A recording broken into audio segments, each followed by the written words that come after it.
চারিদিকে আজ রঙের খেলা। শিশু থেকে যুবক, মাঝবয়সী থেকে প্রবীণ, খুশির রঙে আজ সেজেছে সবার আকাশ। আবির মাখানো আজ সবার মুখখানি।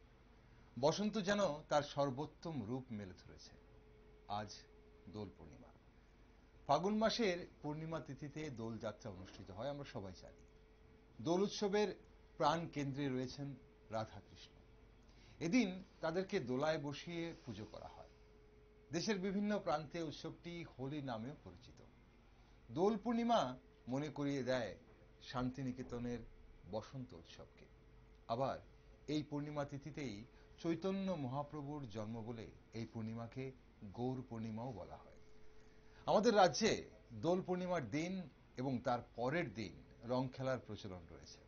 যদিও সময়ের বিবর্তনে বর্তমানে রং খেলার ধরন অনেকটাই পাল্টে গেছে। তবে এবছরও আগরতলা শহর সহ গোটা ত্রিপুরা রাজ্যে একদিকে যেমন নিজেদের কৃষ্টি সংস্কৃতিকে পাথেয় করে বাংলা লোকগান কিংবা রবীন্দ্রসঙ্গীতের সাথে একাংশের মানুষ বসন্ত উৎসবে মেতে উঠেছে, ঠিক তখন অন্যদিকে নির্দিষ্ট কিছু স্থানে ডিজে সংস্কৃতির সাথে বেপরোয়া রং খেলায় মাতলেন আরেক অংশের মানুষ। সেখানে তারস্বরে সাউন্ড বক্স বাজিয়ে চটুল গানের সঙ্গে নাচ, রং খেলা এবং খানাপিনাও চলছে বলে অভিযোগ। তবে এটা ঠিক, বসন্ত উৎসব ছোট বড় সবার মনে অনাবিল আনন্দের ধারা বয়ে নিয়ে আসে। সবার মন নানান রঙে রাঙিয়ে দিয়ে যায়। তাই অনুষ্ঠানের শুরুতেই আজ আমাদের সকল দর্শক বন্ধুদের জানাই দোল পূর্ণিমার শুভেচ্ছা। নমস্কার, আমি দীপেন আর আপনারা দেখছেন নিউজ ভ্যানগার্ড। দোল পূর্ণিমা নিয়ে একটি বিশেষ টক শোতে আজ আমার সাথে রয়েছেন রাজ্যের প্রখ্যাত বাচিক শিল্পী প্রণব সাহা এবং বিশিষ্ট শিক্ষাবিদ তথা সাহিত্যিক ডক্টর নারায়ণ ভট্টাচার্য। আপনাদের দুজনকেই স্বাগত এবং দোল পূর্ণিমার শুভেচ্ছা। অনুষ্ঠানে প্রণবদা থাকবেন, আর কবিতা পাঠ ছাড়া অনুষ্ঠান শুরু হবে তা কি করে হয়? কি শোনাচ্ছেন দাদা আজ? রবীন্দ্রনাথ ছাড়া তো কোনো কিছু সম্পূর্ণ হয় না। একদম। তাই শুরুতে আমি রবীন্দ্রনাথ ঠাকুরের একটু অংশ পড়ছি। নিবিড়ে অন্তরতর বসন্ত এলো প্রাণে, জগত জন হৃদয় ধন চাহি তব পানে। হরষ রস বরষে যত তৃষিত ফুল পাতে, কুঞ্জ কানন পবন পরশ তব আনে। মুগ্ধ কোকিল মুখর রাত্রি দিন জাগে, মর্মরিত পল্লবিত সকল বন কাঁপে। দশ দিশি সুরম্য সুন্দর মধুর হেরি, দুঃখ হল দূর সব দৈন্য অবসানে। নিবিড়ে অন্তরতর বসন্ত এলো প্রাণে, নিবিড়ে অন্তরতর বসন্ত এলো প্রাণে। বাহ, দারুণ। কবিগুরু বসন্তকে নিয়ে অনেক রচনা করে গেছেন এবং সেগুলোই বোধহয় আমাদের রসদ এখনো। একদম। কবিগুরুর বসন্তের গান, বসন্তকে নিয়ে কবিতা। কিন্তু আমরা যখন হোলির কথা বলি, আমরা যখন রং খেলার কথা বলি, জানতে ইচ্ছে করে, রং তো অনেকেই খেলেন, হোলি তো আমরা সবাই পালন করি, যদি সবাই রং খেলেন না। এখন কথা হচ্ছে যে ডক্টর ভট্টাচার্য, আপনার কাছে জানতে চাইব যে হোলি নিয়ে শাস্ত্রে কি উল্লেখ আছে, কি জানা আছে আপনার? আর রং খেলার প্রচলন মানে কবে থেকে কিভাবে শুরু হয়েছিল সেই রং খেলার প্রচলনটা?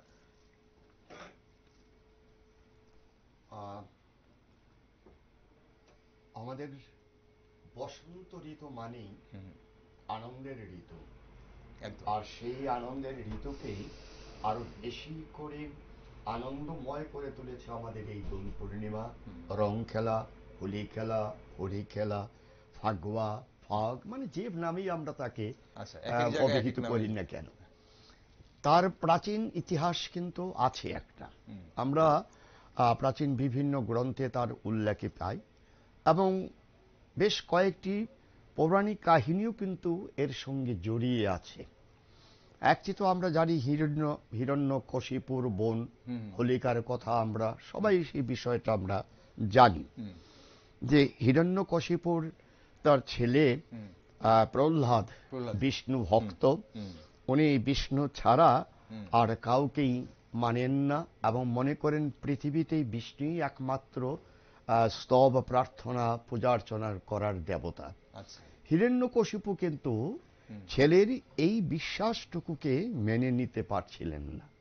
ছেলেকে নানাভাবে শাসন করার চেষ্টা করেছেন, এমনকি পিতা হয়েও বিষ্ণু ভক্ত পুত্র প্রহ্লাদকে মেরে ফেলার জন্যও তিনি নানা উদ্যোগ নিয়েছিলেন, অপকর্ম করেছিলেন, তাতেও তিনি সফল হন। শেষ পর্যন্ত একটা চেষ্টা করলেন নিজের বোন হোলিকাকে নিয়ে, তার সাহায্য নিয়ে। কারণ হোলিকা সেই ভগবান ব্রহ্মা থেকে বিশেষ বর হিসেবে পেয়েছিলেন একটি গায়ের চাদর, যে চাদর গায়ে জড়ানো থাকলে আগুন তাকে স্পর্শ করতে পারবে না।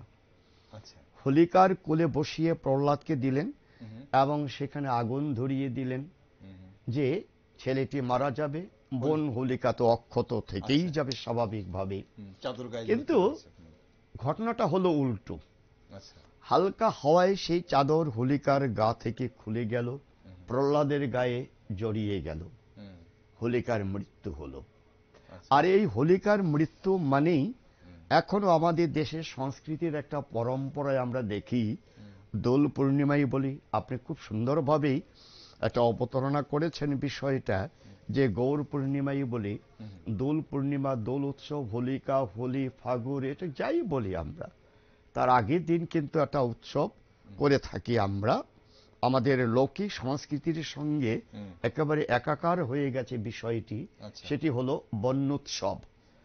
আগুন পুড়িয়ে বুড়ি ঘর পুরানোর মতন বিষয়, ওটি হোলিকাকে হত্যার যে বিষয়টাকে প্রতীক হিসেবে নেওয়া হয়েছে, হোলিকা দহন বলা হয়, দহনকে বলা হয় ওই বিষয়টি।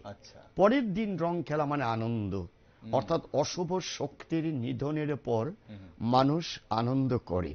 যেমন দুর্গা দেবী অসুরকে বধ করেছিলেন বলেই আমরা আনন্দ করছি, দেবীর আরাধনায় আমরা মেতে উঠি, ঠিক তেমনি করেই হোলিকার যে ধ্বংস হওয়া, নিহত হওয়া বা হত্যা মানে তার পতনের পর এই যে বিষয়টা বন্যোৎসব, তারপরের দিন আমাদের আনন্দ উৎসব, এটা একটা ঘটনা রয়ে গেছে।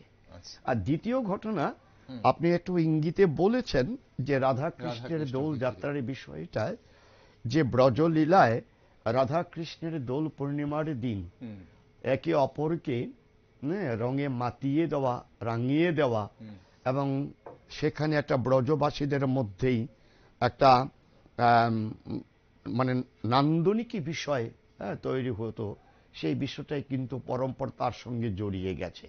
অর্থাৎ আমাদের ওখানে বন্যোৎসবের বিষয় নয়, সেখানে হলো রং খেলাটাই হলো রাধা কৃষ্ণের যে রং খেলা, ব্রজ নরনারীদের পরস্পরের রং দেওয়ার বিষয়টি জড়িয়ে গেছে। তৃতীয় আরেকটি বিষয় কিন্তু রয়ে গেছে, সেটা হলো তাহলে এখানে হচ্ছে রাধা কৃষ্ণ। তৃতীয় আরেকটি বিষয় হলো হর পার্বতীর প্রসঙ্গ কিন্তু এসে গেছে। আমাদের একটা শাস্ত্রীয় নয়, এটা পৌরাণিক বিষয়, যে পার্বতী মহাদেবকে তার প্রেম নিবেদন করার জন্য কোনো উপায় খুঁজে পাচ্ছেন না। মহাদেব একেবারে ধ্যানমগ্ন, তন্ময় হয়ে আছেন, বাহ্য জ্ঞান হারিয়ে তিনি একেবারে ধ্যানস্থ হয়ে আছেন। তার ধ্যান ভঙ্গ করার জন্য পার্বতী কামদেবের সাহায্য নিলেন, কিন্তু মহাদেবের ধ্যান ভাঙাতে গিয়ে কামদেব যে পুষ্পবাণ নিক্ষেপ করেছিলেন, সেখানে ক্রুদ্ধ মহাদেবের তৃতীয় নয়ন থেকে অগ্নি বিচ্যুত হয়ে সেই কামদেবকে হত্যা করেছিল, মেরে ফেলেছিল। তারপরে তার স্ত্রী রতি যে কাঁদল, কাঁদার পরে দেখা গেল আবার তার জীবন ফিরিয়ে দিল, তারা আনন্দ প্রকাশ করলো।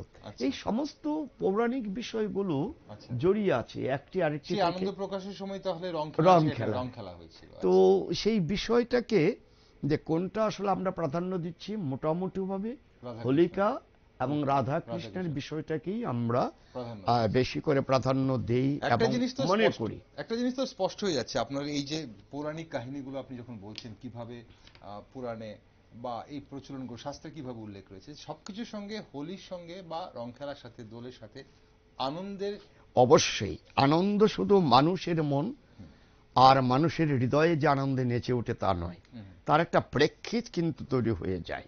আচ্ছা, যে যদি আমাদের ঋতুচক্রের কথা আমরা বলি, সে প্রাকৃতিক পরিবেশের সঙ্গেই তো আমাদের সমস্ত উৎসব অনুষ্ঠান, আমাদের লৌকিক সংস্কৃতি, আমাদের বিশ্বাস ও পরম্পরায় চলে আসছে।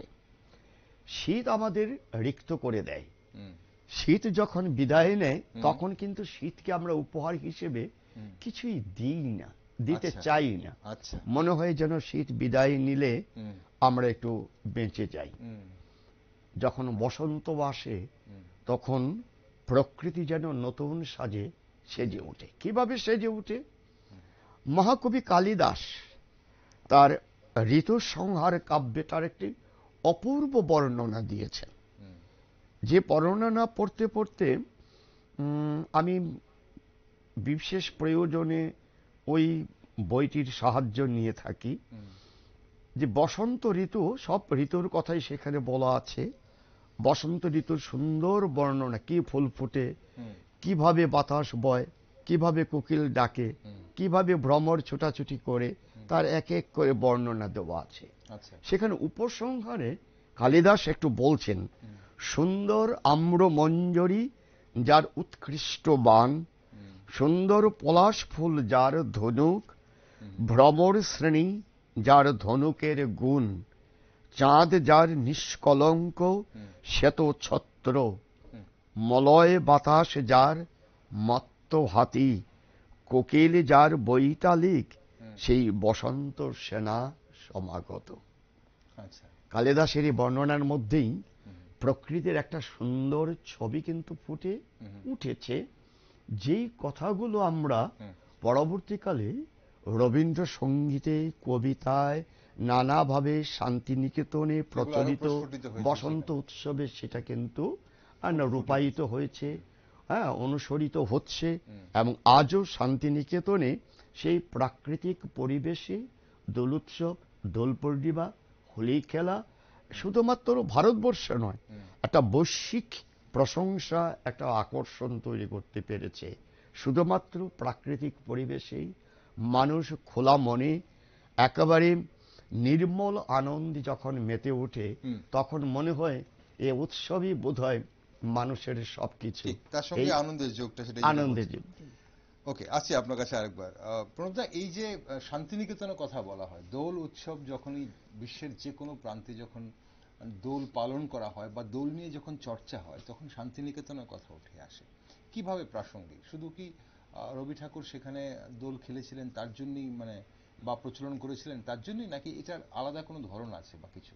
না, আসলে শান্তিনিকেতনের দাদা একটা সমস্তটা ইতিহাসটা বললেন, তো এর সঙ্গে না আমার একটা আরেকটা ইতিহাস জড়িত রয়েছে। আচ্ছা, এই বসন্ত উৎসব আজকে যেটা আমরা দোল পূর্ণিমার দিন পালন করছি, সেটা কিন্তু প্রাচীন ভারতে শ্রীপঞ্চমী থেকে শ্রীপঞ্চমী থেকে মাস ব্যাপী নানা অনুষ্ঠানের মধ্য দিয়ে ভারতবর্ষে, প্রাচীন ভারতে বসন্ত উৎসব পালন করা হতো। আচ্ছা, শেষ হতো গিয়ে এই দোল পূর্ণিমা। আচ্ছা, ঠিক আছে, একদম। এখানে একটু ইন্টারাপ্ট করছি, জানার ইচ্ছে আছে, এই যে নানান অনুষ্ঠানের মধ্যেগুলো কি সেই অনুষ্ঠানগুলো কি সাংস্কৃতিক অনুষ্ঠান ছিল, নাকি তার মধ্যে সামাজিক অনুষ্ঠান? না, মানুষের মিলনই সাংস্কৃতিক অনুষ্ঠান। এই মিলন প্লাস হচ্ছে একেবারে ধর্মীয়, দ্যাট ইজ আমাদের যে সংস্কৃতির ঐতিহ্য রয়েছে, সেগুলো ম্যাক্সিমাম থাকতো। আচ্ছা, সারা বছর ওই মাসটা ধরে পালন করা হতো। এখন সেই দোল উৎসব ধরে রেখেছে যদি বলো, তাহলে শান্তিনিকেতন ধরে রবীন্দ্রনাথ ঠাকুর ওই শেষ দিনটায় পালন করছেন। আচ্ছা, ওই রীতিটা কিন্তু এখনো চলছে। শান্তিনিকেতনের দোলটা কিন্তু আমরা যে দোল পালন করি তার চেয়ে ভিন্ন দোল, যে দোলটাকে আমাদের সংস্কৃতি, আমাদের পরম্পরা সেটাকে বহন করে, এটা নিঃসন্দেহে বলা যায়। তার মধ্যে কোনো রকম এক্সাজারেশন নেই, না, শুধু একেবারে মানে কি বলবো, নিষ্ঠা শিষ্টাচার সবটাই ওখানে নিয়মের বর্তমান। বাধা, একেবারে নিয়মের বাঁধনই সেটা হয়। দারুণ। হ্যাঁ, হ্যাঁ, এবং পলাশ ব্যবহার ভেরি রিসেন্টলি পলাশ যেহেতু কমে যাচ্ছে, সব পেরে নিয়ে নিচ্ছে, হ্যাঁ। তো একটা স্ট্রিক্ট করে দিয়েছে পলাশের ওই মালা আর এখন ব্যবহার করা হয় না, আচ্ছা। প্রত্যেককে একটা করে পলাশে দেওয়া হয়। ফুল ব্যবহার করে একটা শান্তিনী একটা এখনো। করে। হ্যাঁ, এখন আজকের দিনেও ব্যবহার করা হয়। কিন্তু এই যে প্রকৃতিকে বন্দনা, সেটা কিন্তু আজও শান্তিনিকেতনে হয়, কিন্তু আমরা তো প্রকৃতিকে বন্দনা করি, আমরা শুধু করি না। আনন্দ উল্লাসে মেতে আমরা উঠি। উল্লাস করি, রং খেলি, একে অপরকে রং না, না, মাখাচ্ছি। আমি হ্যাঁ, আমার মানে এই প্রণব বাবুর কথাটা ধরেই, হ্যাঁ উনি বলবেন, আমি একটু বলব। সে কারণে রবীন্দ্রসঙ্গীতে কিন্তু উল্লেখ করা আছে, রাঙা হাসি রাশি রাশি, হ্যাঁ অশোকে পলাশ। অশোকে পলাশ। এই যে অশোক এবং পলাশ, এই যে আজকে কৃষ্ণচূড়া হ্যাঁ। বা আমরা যে বিভিন্ন রঙের বর্ণের যে আমরা ফুল দেখতে পাচ্ছি, যে বসন্তকে যেন নতুন করে সে সাজিয়ে দিচ্ছে, শান্তিনিকেতনে সেই রীতিটাও কিন্তু তুলে আনা হয়েছে, ধরে রাখা হচ্ছে। আচ্ছা। সেটাই কিন্তু শান্তিনিকেতনের মূল বৈশিষ্ট্য। আর সেখানে আরেকটু যেটা সংযোগ, শান্তিনিকেতনে একেবারে প্রতিটি বিভাগ থেকে, এখানে পাঠ ভবন থেকে, কলা ভবন থেকে শুরু করে, হ্যাঁ বিদ্যা ভবন থেকে শুরু করে সবাই কিন্তু হ্যাঁ দল বেঁধে বেঁধে গান করতে করতে করতে করতে তারা হাজির এসে হয় গৌর প্রাঙ্গণে। মানে সেই ভোরবেলা থেকে সেই নগর পরিক্রমা শুরু হয়। আমি সাক্ষী থাকতে পারিনি ব্যক্তিগতভাবে। আমি হয়েছি, গতবার আমি হয়েছি, আমি একবার সাক্ষী ছিলাম। সারা বোলপুর জুড়ে মনে হবে শান্তিনিকেতন, শান্তিনিকেতন। শুধু শান্তিনিকেতন, ট্রেনে নেমে আপনাকে যাওয়াটাই কষ্ট হয়ে যাবে, আপনি হোটেল পাবেন না, সেখানে থাকার জায়গাটা করা খুব মানে সেই কষ্ট। ভোরবেলা থেকেই নাকি মানে গোটা নগরে শুরু হয়, মানে সেখানে মানে পরিক্রমা শুরু হয়। বাঁশের ব্যারিকেড করা হয়, দুপাশে এত লোকের জমায়েত হয়, এত লোকের ভিড় হয়, সেখানে গান হয়, শুধু সেখানে শেষ নয়, আবার বিকেল বেলায় দেখা যায় সেখানে মঞ্চে সেখানে সঙ্গীত হয়, নাটক হয়, রবীন্দ্রনাথের সাংস্কৃতিক সারা রাত হয় শাস্ত্রীয় সঙ্গীতের অনুষ্ঠান। আচ্ছা। হ্যাঁ, শুধুমাত্র যে ওই যে গান আনন্দ রং খেলাম তা নয়, একটা মননেরই বিষয় কিন্তু রয়ে গেছে, সংস্কৃতির চর্চা, নিজের সংস্কৃতির চর্চা হয় সেখানে। হ্যাঁ, সারা রাত চলে কিন্তু সেখানে শাস্ত্রীয় সঙ্গীতের অনুষ্ঠান কিন্তু চলতে থাকে। ঠিক, আমরা যখন শান্তিনিকেতনের কথা বলছি, আমরা যখন এইভাবে ওই যে বলছিলাম যে দোল মানেই শান্তিনিকেতনের কথা উঠে আসে, আমাদের রাজ্যের রং খেলার বা দোলের ইতিহাসটা মাঝে মধ্যে খুব জানতে ইচ্ছে করে। এখন আমি জানি না আমাদের দর্শক বন্ধুরা কতটা জানেন, আপনাদের দুজনের মধ্যে যার কাছেই আমরা পাবো তার থেকে আমরা নেব আজ, শুনবো আজ। বিশেষ করে রাজ আমলে হোলি পালনের কোনো বিবরণ পাওয়া যায় কিনা? আছে। আচ্ছা। মানে ত্রিপুরার রাজাদের তো একেবারে কৃষ্ণমাণিক্যের আমল থেকে তো নানা তথ্যে, নানা বইয়ে, নানা ইতিহাসে মানে ছড়িয়ে ছিটিয়ে আছে, এবং এই নিয়ে প্রামাণ্য গ্রন্থও আছে। আমাদের রাজ্যেরই প্রখ্যাত লেখকরা এগুলি সৃষ্টি করেছেন। বীরচন্দ্র মাণিক্যের আমলেই আমাদের রাজ পরিবারের মানে হোলি খেলা বা হরি খেলা যাই বলি, সেটা ব্যাপকভাবে আগরতলা শহরে তখন যে মানে ভাবে ছিল, সামাজিক বিন্যাসটা ছিল, সেখানে কর্তা পরিবার, সাধারণ মানুষ, রাজন্তপুর সবাই সেই হোলি খেলায় তারা মেতে উঠতেন, যোগদান করতেন। পাড়ায় পাড়ায় দল তৈরি করা হতো হোলির জন্য, গান বাঁধতেন, তারা নিজেরাই গান তৈরি করতেন, রাজাও নিজে করেছেন। তাই বীরচন্দ্র মাণিক্যের মানে হোলি একটি বিখ্যাত কাব্যগ্রন্থ আছে, সেখানে হোলির গান তিনি লিখেছেন। এছাড়াও বিভিন্ন পাড়া তখন ছিল আগরতলা শহরে, পূব পাড়া, পশ্চিম পাড়া, উত্তর পাড়া, দক্ষিণ পাড়া, সেই পাড়ায় বিভিন্ন দল তৈরি করা হতো, তারা সেখানে হোলির গান তৈরি করতেন, রিহার্সাল দিতেন, প্রস্তুতি নিতেন, হোলির দিন গান গেয়ে গেয়ে তারা পরস্পরকে রাঙিয়ে দিতেন। হ্যাঁ, মনে হলো যেন আজ বসন্ত জাগ্রত দ্বারে, মনে হয় যেন একেবারে মনের অন্দরে পৌঁছে গেছে হোলি, দুর্গোৎসবের আনন্দ। সেই ধর্মীয় প্রেক্ষিত থেকে মানুষের মনে যেন জায়গা করে নিয়েছিল ত্রিপুরার এই হোলি খেলা। আরো একটা অদ্ভুত বিষয়, রাজবাড়িতে আমরা যতটা জেনেছি যে বড় একটা চৌবাচ্চা করা হতো, সেখানে চৌবাচ্চা ভর্তি জল, সেখানে নানা রং মিশিয়ে এই চৌবাচ্চাকে ভর্তি করা হতো রঙে। মানুষকে তুলে তুলে সেই চৌবাচ্চাতে ডুবিয়ে দেওয়া হতো। অদ্ভুত ভাবে সেই আনন্দ বাধা। মানে এই যে ত্রিপুরার একটা সুস্থ সংস্কৃতি ছিল এবং পরম্পরায় কিন্তু সেই মহারাজদের, মাণিক্য মহারাজাদের আমলে সেটা ছিল। তার পরবর্তীকালেও আমরা দেখেছি ত্রিপুরায় দেখা গেছে ছিন্নমূল মানুষরা যখন এসেছেন তখনও তারা সংস্কৃতির সঙ্গে দোল পূর্ণিমার সংস্কৃতি অন্যান্য সংস্কৃতির মতো সঙ্গে করে নিয়ে এসেছেন এই রাজ্যেও, এই দেশেও। ফলে দোল খেলা, দোল পূর্ণিমা, রং খেলা, যেটা বললেন দোল পূর্ণিমার পরের দিন রং খেলা, এখন আবার দোল পূর্ণিমার দিনও হয়, হোলি বা আবির খেলা, নানাভাবে সেটা হচ্ছে।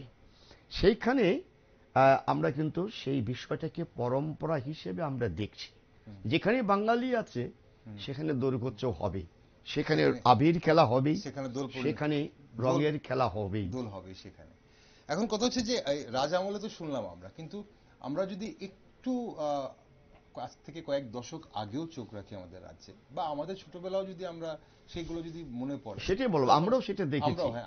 আমার আপনার বা ছোটবেলায়, বা আপনাদের হয়তো কিছুদিন আগে দেখেছেন, এই যে ছোটবেলায় যে রং খেলার যে ধরনটা ছিল, সেই ধরনটা আজ অনেকটা পাল্টে গেছে মনে হচ্ছে। সেই ধরনটা আপনারা কতটুকু মনে হয় প্রণব এই যে মিস করেন, যে আগের রং খেলাটা কেমন ছিল, আপনাদের ছোটবেলার রং খেলাটা কেমন ছিল শৈশবের বা যখন যৌবনে পা রেখেছেন তখন? হ্যাঁ, ঠিক বলেছ। আমরা না যখন ওই আজকেই বিশেষ করে বলছিলাম এটা, এখন যেটা রং খেলার ধরন দেখি, আমরা কিন্তু সেই রং খেলা খেলিনি কখনো। আচ্ছা, আমরা কি করতাম, সকালবেলায় মানে এই হোলির দিন পাড়ার যত বন্ধুরা আছে সব এক জায়গায় জড়ো হতাম, কিন্তু বলা হতো সবাই কিন্তু বাড়ি থেকে খেয়ে বেরোবি। আচ্ছা, ঠিক আছে, যে কেউ পান্তা খেয়ে বেরোতো, কেউ মা সেদ্ধ ভাত রান্না করে দিত খেয়ে বেরোতো, আমরা সব খেয়ে এক জায়গায় জড়ো হতাম। ঠিক আছে, জড়ো হয়ে প্রত্যেকে, আর এখন যত দামি রং বেরিয়েছে আমাদের তো ততটা একদম ছিল না, একদম ছিল না। তো আমরা আগে কি করতাম, নিজেদের রাঙিয়ে দিতাম, পরস্পরকে রাঙাতাম। মূল হচ্ছে সৌভ্রাতৃত্ব। পরস্পরকে রাঙিয়ে ওই রঙের পোটলাটা নিয়ে প্রত্যেকটা বাড়িতে বাড়িতে যেতাম, গিয়ে কাকা, জ্যাঠা, দিদা, দিদিমা যাদের ছিল সবার পায়ে রং আবির দিয়ে প্রণাম করা। এবার সমবয়সী যে থাকতো তাকে আমরা গালে বা যাই হোক ওই রঙে রাঙিয়ে দিতাম। কিন্তু ওই বড়দের যে রং দেওয়ার বিষয়টা, আমরা কিন্তু পাড়ার প্রত্যেকটা ঘরে ঘরে যেতাম। এরপরে যুক্ত হলো আরেকটু, যখন বড় হলাম এরপরে যুক্ত হলো খোল নিয়ে, করতাল নিয়ে গান করতে করতে নগর কীর্তন টাইপের করতে প্রত্যেক বাড়িতে যেতাম। এবার একটা, তারপরে আরেক বছর আরেকটা সংযোগ হলো, ওই তারপরের বছর জন্য আমরা যখন ওই তোমার এরকম গান করতে করতে যাচ্ছি, বেসুরা হোক সুরে হোক বেসুরা, আমরা গান করতাম। এবার কি হচ্ছে, একজন ডেকে বলছে, আমাদের একজন দাদা অনেক সিনিয়র এখন, বলছে দিকায় উনি 10 টাকা দিয়েছিল। আচ্ছা, ওই 10 টাকা পেয়ে আমরা কি করব, তো সাংঘাতিক অবস্থা। ঠিক বলছে না, এই 10 টাকা দিয়ে রং খেলার পরে সবাই মিলে খাবি। ওই প্রচলন শুরু হলো আবার, প্রত্যেক বাড়িতে যখন যেতাম প্রত্যেকের দিনে 5 টাকা প্রণাম। এরপর সেই দশমীতে প্রণাম করার পর হাতে কিছু টাকা দেওয়া, এক সময় প্রণামী দেওয়া। এরপরে রং টং খেলা শেষ, সবাই সাবান দিয়ে স্নান টান করে এসে সন্ধ্যেবেলায় সে কি আনন্দ, ওই টাকা দিয়ে যাই খেতাম সবাই মিলে, সে কি আনন্দ, সেটা ভাষায় প্রকাশ করা যেত না। কিন্তু এখন তো আর সেটা খুঁজে পাই, এখন ধরন পাল্টে গেছে। আমরা আসবো, এখনকার কথায় আসবো। বড়বাবু, আপনার যে এই যে পুরনো শৈশবটাই, মানে যেটা প্রণবদা বলছেন অনেকটা, এই রং খেলার ধরনটা কি এরকমই ছিল? একই ছিল। পাড়ায় একেবারে ঘনিষ্ঠ বন্ধুদের মধ্যে একটা পরিকল্পনা চলতো অনেক দিন আগে থেকে, এবার রং খেলায় কি করা যায়, কে কি রং করব। আমি আরেকটু সংযোজন করছি প্রণববাবুর কথার সঙ্গে একই বিষয়গুলো। কারণ ত্রিপুরার বা আগরতলার যে আমাদের সামাজিক যে অবস্থানটা, আমাদের মোটামুটি ভাবে একই, খুব একটা বৈচিত্র্য এখানে নেই। আমরা নিজে পিচকারি আমরা তৈরি করতাম, বাঁশ চিকন মুলি বাঁশ দিয়ে একদম। এই কেটে আমরা নিজেরা পিচকারি আমরা তৈরি করতাম। ঠিক। তার উপরে লোহা গরম করে সে আগায় যে গাঁট থাকতো এটা ছিল। সেটাকে হোল করে নিয়ে পিচকারি আমরা তৈরি করতাম। রং কেনার পয়সা চাবো এই সাহসটুকু আমাদের খুব কমই তখন ছিল। অনেক ভয় পেয়ে আমরা ব্লু, আমাদেরও শৈশবে পেয়েছি ব্লু কালারের ব্লু রং ছিল। কালার, হ্যাঁ, মানে যেটা কাপড়ে দেওয়া হতো, yes, সেই রং রবিন ব্লু, বাড়িতে রবিন ব্লু ট্যাল্ক, বলা হতো তখন, রবিন রবিন সেই ব্লু। ট্যাল্ক, বাড়িতে ট্যাল্ক হচ্ছে পাউডার, সাদা, পাউডারটা সাদা, সাদা পাউডার এটা হচ্ছে সাদা রং, আর ওটা হচ্ছে ব্লু রং। এটা হচ্ছে কমন, বাড়ির সব বাড়িতেই থাকতো। আমার এক একদম। বন্ধু খুব দুষ্ট ছিলেন, সে ছিল ওই অনেক সময় ভূষা কালি সে তৈরি করে নিতে পারতো, করে নিত নানাভাবে কালি তৈরি করে ওই তেল মেখে কালি দিয়ে সেটা কালো রং, মানুষের একদম। গালে অথবা জামা কাপড়ে গায়ে সে কালো রং হয়ে রং দিয়ে এরকম ভাবেই নানা ছিল। রকম উপাদান ছিল না, তখন, সেগুলো আমাদের দিয়ে তৈরি করা। পয়সার খুব একটা বেশি দরকার হতো না, এই কারণে আমাদের আনন্দের উপকরণটা ছিল প্রধান। পয়সাটা আমাদের কাছে খুব একটা বেশি গুরুত্বপূর্ণ ছিল না, কারণ আমরা নিজেরাও এই যে বললেন অনেকে আবার ওই কি বিচি, সেটা ওই পুঁই শাকের যে বিচি সেটা লাল লাল একদম, হয়ে যেত, একদম। ওইগুলি আমরা করে সেটাকে হাতে নিয়ে লাল হয়ে যেত। একদিকে পিচকারি নিজে তৈরি করা, রং তৈরি করা, সামান্য পয়সা যদি আমরা জোগাড় করতে পারতাম বাবা মার কাছ থেকে, তাহলে রং কিনে, হ্যাঁ, ওই গুলে দুজনে হয়তো একটা বাঁশের মধ্যে বালতি ঝুলিয়ে কাঁধে করে নিয়ে ছোটা, কাঁধে নেওয়া দরকার নেই কিন্তু কাঁধে নিয়ে যাওয়া, এটার একটা মজা, একটা যেন মজা। আর পিচকারি দিয়ে দলে দলে রং দেওয়া, আর পাড়ার যে বয়স্ক দাদু দিদা সম্পর্কের লোকরা, হ্যাঁ, তাদেরকে উঠানে বসিয়ে রং দেওয়া। অনেকেই যে রং নিতেন তা না, অনেকে আবার দরজা বন্ধ করে বসে থাকতেন। এতে আমাদের যেন উৎসাহটা আরো বেড়ে যেত, এটা দিতে হবে। প্রণববাবু একটা দারুণ কথা বলেছেন যে 10 টাকা দেওয়া তো এটা ভাবা যায় না আজকের দিনে, এখনের দিনে হয়তো কয়েকশো টাকার সময়। চাই আমরা হোক, বিকেলবেলা অনেকে নিমন্ত্রণ করতেন আমাদের, কি হয়তো একটু লুচি সুজি, তখন তো এটাই ছিল একেবারেই বলা চলে অমৃতের মতন, যে একটা কি পেলাম। আর আমরা যারা রং খেলতাম, যাদেরকে রং দিয়েছি তাদের কাছ থেকেও কিছু আমরা চাঁদা নিয়ে পিকনিক করতাম। আচ্ছা, সেদিন হোক বা পরের দিনে হোক আমরা পিকনিকের উপকরণ একেবারেই সাধারণ, হ্যাঁ, সাধারণ উপকরণ, কিন্তু সবাই মিলে খাচ্ছি। এই যে রং খেলাকে কেন্দ্র করে পরস্পরের মনের সান্নিধ্যে আসা, এই যে সৌভ্রাতৃত্ব বোধ অথবা একটা মানবিক বন্ধন তৈরি হওয়া, একটা সামাজিক বন্ধন তৈরি হওয়া, এটাই বোধহয় উৎসবের মূল উদ্দেশ্য। শুধু রং খেললাম, আমার উন্মত্ততা, একটা আনন্দ করলাম, কিন্তু লক্ষ্যহীন আনন্দ, উদ্দেশ্যহীন আনন্দ আসলে আনন্দ নয়। আপনাদের কথা শুনে যেটা মানে মনে হচ্ছে, এবং শুধু আপনাদের নয়, আমরা যখন আমরা যখন আমাদের শৈশবের দিকে চোখ রাখি, তখন মনে হয় তখন বোধহয় আনন্দটাই মানে প্রধান ছিল, আনন্দ পাওয়াটা, এবং আনন্দ পাওয়াটা খুব অল্পেতে মানুষ আনন্দ পেত, ঠিক, অল্পেতে সন্তুষ্ট হতো, অল্পেতে আনন্দ পেত তখন, একদম তাই। আজ বোধহয় আনন্দের পরিসরটা অনেক বেড়ে গেছে, অনেক কিছুতেও আমরা আনন্দ পাচ্ছি না বোধহয়। তার জন্য নতুনের খুঁজতে খুঁজতে আমরা এমন কিছু করে বসছি যেগুলো হয়তো আমাদের মানে নিরানন্দই করছে, আনন্দ আমি জানি না কতটা করতে পারছে। আমি আসবো সেই বিষয়টাতে, কারণ আমরা রং খেলার ধরন নিয়ে যখন কথা শুরু করেছি তখন সেই বিষয়টাতে আসবো। তার আগে ছোট্ট করে একটু, প্রণবদা, আপনি একজন বিশিষ্ট গুণী শিল্পী আমাদের রাজ্যে, বিভিন্ন বিভিন্ন আমাদের গর্ব, একদম অবশ্যই আমাদের রাজ্যের গর্ব আপনি, এবং সবচেয়ে বড় কথা হচ্ছে বিভিন্ন অনুষ্ঠানের সঙ্গে আপনি প্রতিনিয়ত যুক্ত থাকেন, আপনি বা আপনার ছাত্ররা বা আপনার যারা পরিচিত গুণীজনরা আছেন। এখন আমাদের রাজ্যের বিভিন্ন সংস্থা বসন্ত উৎসব পালন করে। এই বসন্ত উৎসবগুলো কেমন হয়, আর এই বসন্ত উৎসবগুলোর গুরুত্ব কি, আমাদের এই দোলযাত্রায় এই ধরনের উৎসবগুলো কিভাবে তাৎপর্যপূর্ণ? এই বসন্ত উৎসবগুলো বর্তমানে বিভিন্ন সংগঠন, ক্লাব দারুণভাবে মেতে উঠেছে, তার গুরুত্বটা কিন্তু অপরিসীম। আচ্ছা, প্রথম কথা হচ্ছে তার সীমা, যে সংস্থা বা যে ক্লাব সংগঠন এই অনুষ্ঠানটা করছে তার সীমাবদ্ধতার মধ্যে সে আয়োজনটুকু করছে, কিন্তু সে চেষ্টা করছে এই সংস্কৃতি, আমাদের যে কৃষ্টি সংস্কৃতি রয়েছে সেটাকে মানুষের মধ্যে ছড়িয়ে দেওয়া, তার মূল উদ্দেশ্য কিন্তু এটা। এবার আমি যখন ওই অনুষ্ঠান করতে যাচ্ছি, আমি কি করছি আচ্ছা, সেটা কিন্তু লক্ষণীয়। আচ্ছা, আমি হয়তো বা কখনো কখনো আমার কৃষ্টি সংস্কৃতির কথা ভুলে গিয়ে শুধু ওই অনুষ্ঠান করার টার্গেটটাকেই প্রাধান্য দিচ্ছি, আচ্ছা, যেটা হওয়া উচিত নয়। কারণ একজন সংগঠক সে কিন্তু আমার এই সংস্কৃতিটা বিকাশের জন্য এই কাজটুকু কাজ করছে, তাই না? তো তাকে এই কাজে সহযোগিতা করাটাই কিন্তু আমার মূল। আমি একজন সংস্কৃতি কর্মী, আমি আর একটা সংগঠনের কি বলবো প্রতিনিধি হিসেবে আমার উচিত তাকে সাহায্য করা, ওই কাজটুকু যেন আমার মধ্য দিয়ে সমাজে ছড়িয়ে যায়। কিন্তু কখনো কখনো, খুব কম যদিও বা, খুব কম, সেটা একটুখানি ওই তালটা, সুরটা, লয়টাকে কেটে দেয়, সেটা কাঙ্ক্ষিত নয়।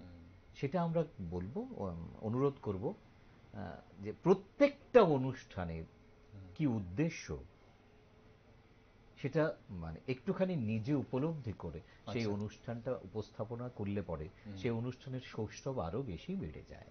আচ্ছা, নারায়ণবাবু, আপনি কি মনে করেন এই বিষয়টাকে? এই যে বসন্ত উৎসবগুলো পালন করা হয়, এগুলো কিভাবে তাৎপর্যপূর্ণ, বিশেষ করে আজকের দিনে? হ্যাঁ, অত্যন্ত প্রাসঙ্গিক বিষয় আজকের দিনে। কারণ আজকের দিনে আনন্দ করা, হ্যাঁ, আনন্দের মানে পরিবেশ তৈরি করা খুব মানে কঠিন বিষয় হয়ে দাঁড়িয়েছে। কারণ মানুষ অনেক ব্যস্ত, তারপর আমাদের সামাজিক পারিবারিক অনুষ্ঠান অনেক, হ্যাঁ, অনুষ্ঠান সর্বস্বতাই পৌঁছে গেছে কোনো কোনো ক্ষেত্রে। দেখুন না, পারিবারিক বহু অনুষ্ঠান আছে যেগুলো আগে দেখা যেত 3 দিন 4 দিন ধরে হয়তো পরিবারে চলছে, রেশ থাকতো, এখন সেখানে হচ্ছে না। এগুলো আমি বিশেষ বর্ণনায় যাচ্ছি না। প্রণববাবু যে কথাটা বলতে চাইছেন যে এই অনুষ্ঠানগুলোকে আমরা আরেকটা বৃহত্তর পরিসরেও কিন্তু আমরা নিয়ে এসেছি। যে যেমন দুর্গাপূজাই ধরুন, সেটা কিন্তু আমরা সর্বজনীন উৎসবে আমরা নিয়ে এসেছি। আমি ব্যক্তিগতভাবে পারছি না, সবার সাহায্য নিয়ে, সবার সহযোগিতায় নিয়ে, সবার সঙ্গে মিলেমিশে আমরা অনুষ্ঠানটা করছি, আনন্দ করছি। বসন্ত উৎসবটা কিন্তু আমার মনে হচ্ছে গত 1-1.5 দশক ধরে ত্রিপুরা রাজ্যে কিন্তু অত্যন্ত জনপ্রিয় একটি অনুষ্ঠানে পরিণত হয়ে গেছে। এবং আমাদের ত্রিপুরা রবীন্দ্র পরিষদ নামে একটি সংস্থা আছে, আমরা সবাই জানি, বহুকাল ধরে কিন্তু এই বসন্ত উৎসব পালন করে আসছে।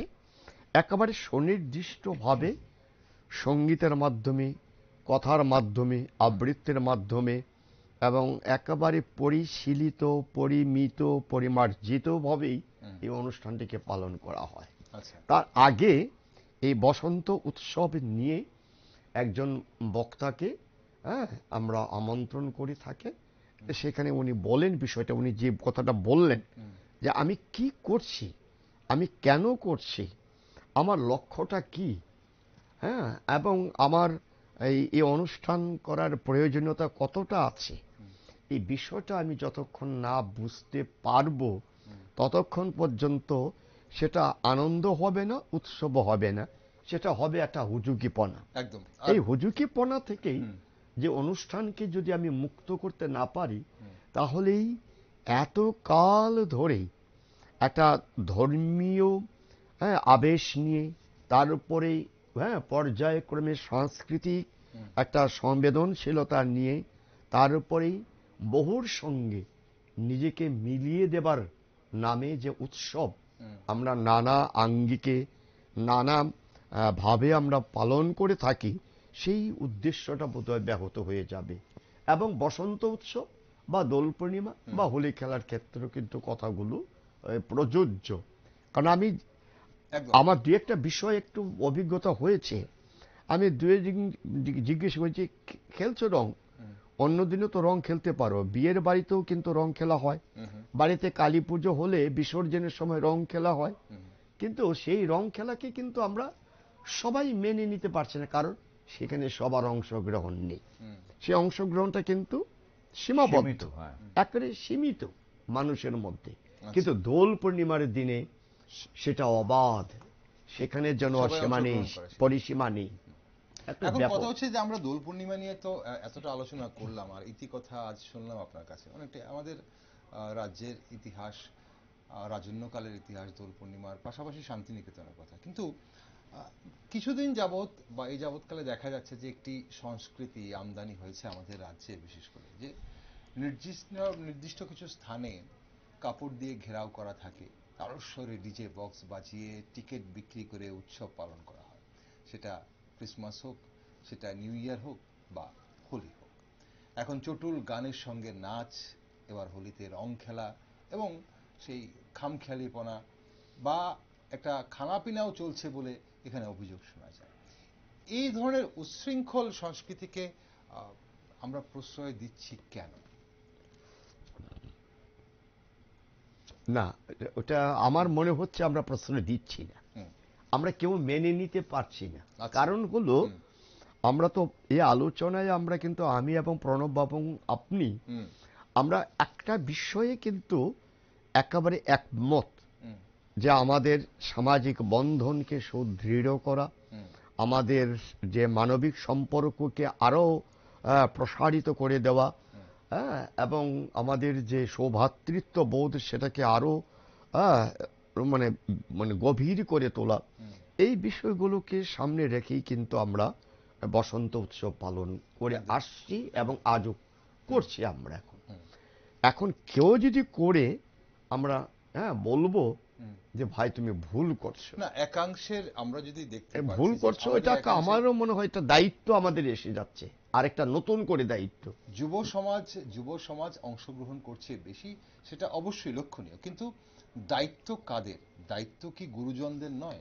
নিশ্চয়ই দায়িত্ব কি আমাদের নয়? সবার। আমরা যদি আজ এখানে এগুলো দেখে যদি আমরা বুঝতে না পারি যে আমাদের যুব সমাজ একটা ভ্রান্ত পথে এগিয়ে যাচ্ছে, তাহলে আমাদের কি কিছু করার নেই? প্রণবদা, করার আছে। আজকের যে আলোচনা, ঠিক ওই ধরনের আলোচনা, ওই যে বললাম রবীন্দ্র পরিষদে অনুষ্ঠানের আগে ওই বসন্ত উৎসব নিয়ে কথা বলা, এই যে কথনটা কিন্তু আসলে এই বক্তৃতা করা নয়, যে উৎসবের যে একটা মুখ্য উদ্দেশ্য, একটা লক্ষ্য, তার যে পরম্পরা, তার যে ঐতিহ্য, তারপরে সেটাকে, ঐতিহ্য তো একরকম থাকবে এরকম কথা না, সে কিন্তু ধারাবাহিকতায় চলতে থাকে, তার পরিবর্তন হবে এবং সেখানেও কিন্তু তার সজীবতা, তার বেঁচে থাকা। প্রণবদা, আপনি কি মনে করেন এই ধরনের এই যে অনুষ্ঠানগুলো হচ্ছে, এখানে কি সার্থক? মানে এখানে এই উৎসবগুলো, আমাদের যে পার্বণগুলো, এই পার্বণগুলো কি সঠিক রূপ পায় এখানে?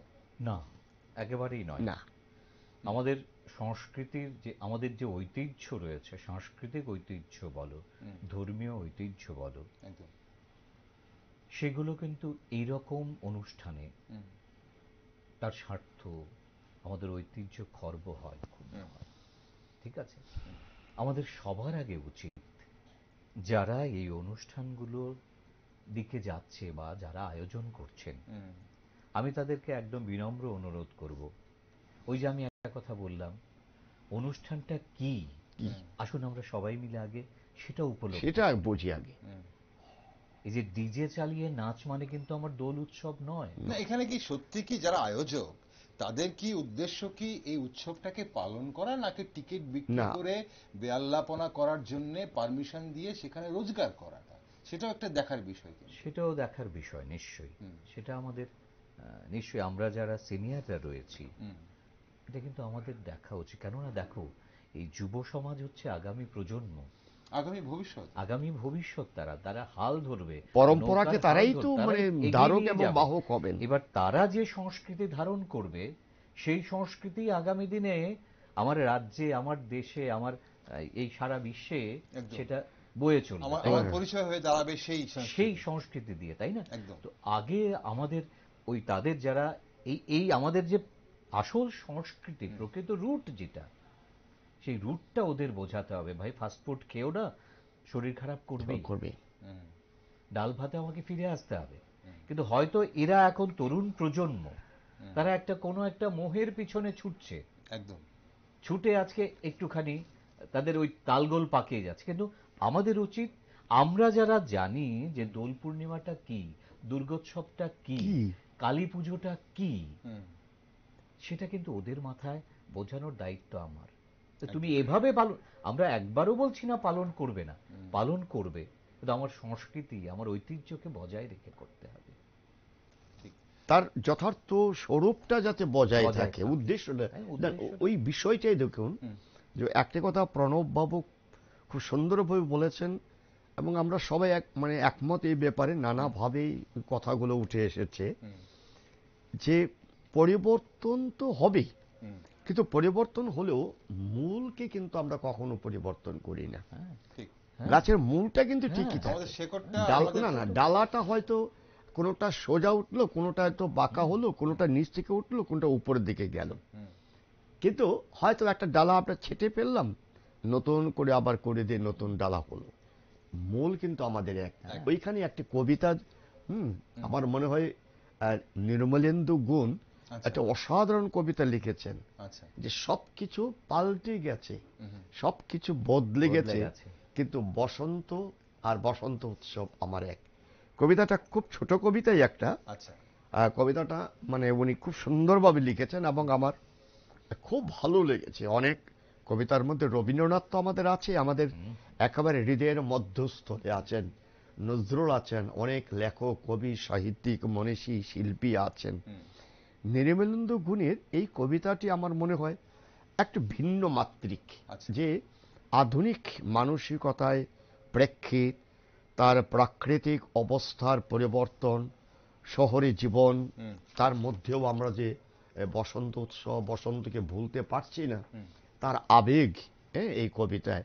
কাজে বসন্ত উৎসব যাই পরিবর্তন হোক, প্রণববাবু যেটা বলছেন, ও হারিয়ে যেতে পারে না, তাকে হারাতে আমরা দিতে পারি না। আমরা কবিতাটা শুনবো। কবিতাটা হয়তো ফুটেনি ফুল রবীন্দ্র সঙ্গীতে যত আছে, হয়তো গাহিনী পাখি অন্তর উদাস করা সুরে বনের কুসুমগুলি ঘিরে, আকাশে মেলিয়া আঁকি তবু ফুটেছে জবা দুরন্ত শিমুল গাছে গাছে, তার তলে ভালোবেসে বসে আছে বসন্ত পথি। এলিয়ে পড়েছে হাওয়া, ত্বকে কি চঞ্চল শিহরণ, মনে যেন দুপুরের ঘূর্ণি পাওয়া পাতা, ভালোবেসে অনন্ত সঙ্গীত স্রোতে পাক খেয়ে মৃত্তিকার বুকেই নিমজ্জিত হতে চায়। হায় কি আনন্দ জাগনিয়া, এমন আগ্রাসী ঋতু থেকে যতই ফেরাই চোখ, যতই এড়াতে চাই তাকে, দেখি সে অনতিক্রম্য। বসন্ত কবির মতো রচে তার রম্য কাব্যখানি, নবীন পল্লবে ফুলে ফুলে, বুঝি আমাকেও শেষে গিলেছে এখন নারী আপাদ মস্তক ভালোবেসে।